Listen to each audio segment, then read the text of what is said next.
UFOs, elimination of non-military personnel? As anyone and everyone with knowledge of the UFO phenomenon will be aware, the entire subject is steeped in controversy. But some aspects of the UFO phenomenon are more controversial than others. And then there are those aspects that are really controversial. All of which brings me to today's article.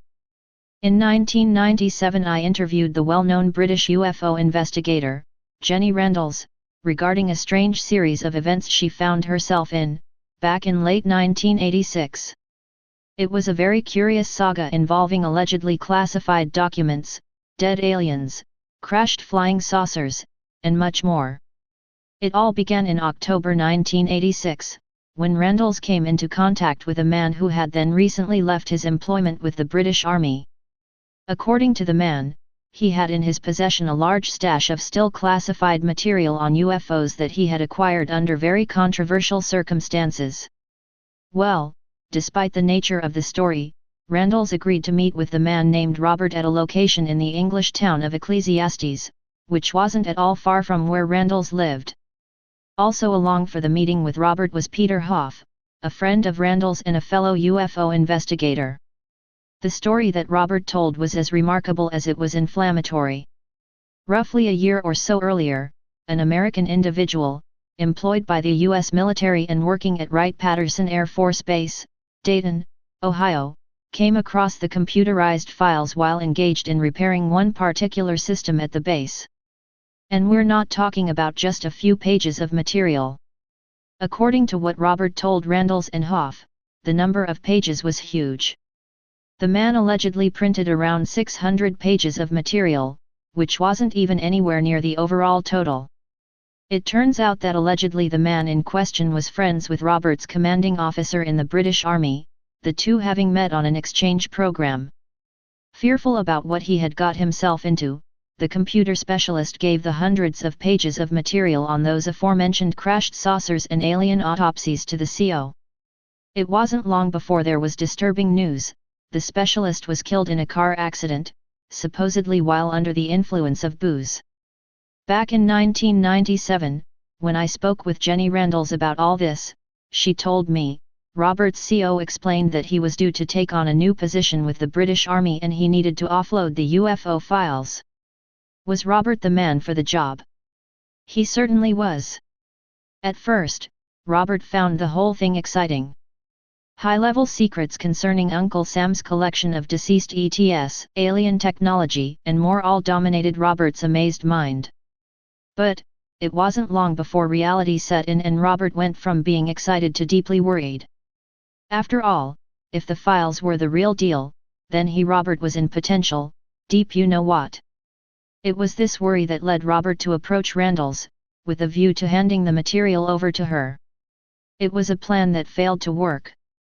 1 week or thereabouts after the meeting between Robert and Randles and Hoff took place, Robert got back in touch. He claimed that in the intervening week, what were described as his former employers paid him a visit, took him to a military installation in the south of England, and intensely grilled him about those files. Robert claimed he had no choice but to hand over the approximately 600 pages. Failure to do so might backfire on his wife and children, Robert was ominously told. On handing the material over, those same former employers informed Robert that the files were nothing but the result of a prank. Many might say that Robert was nothing more than a fantasy-prone character, stringing along Randles and Hoff for his own obscure amusement. But, that is likely not the case.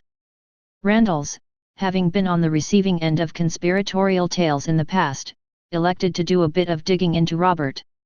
It turns out that when the initial meeting was over, Randles and Hoff had the presence of mind to note the license plate on Robert's car.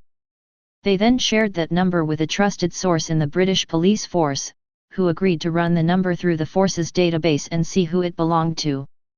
The outcome was intriguing. Randles told me, it turned out that what Robert had told us proved to be correct. The name he had given us was his real name. He lived where he said he lived. He had recently been in the army. And his car had been registered in precisely the same month that his army career had come to an end.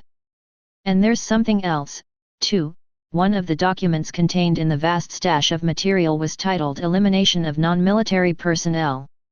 Randalls said to me, Robert said that this was a document discussing the ways in which witnesses who had come into possession of too much information on UFOs were silenced. And although this sounds very much like something out of a spy film, from his detailed discussion of a number of case histories in the file, the one tactic that was used most often, particularly with people in influential positions, was to offer them high-paid jobs in government departments. They had pretty much determined that, where money was concerned, people usually comply. Randalls added, but there was a discussion of the so-called men in black people going around warning people about national security and intimidating them into silence.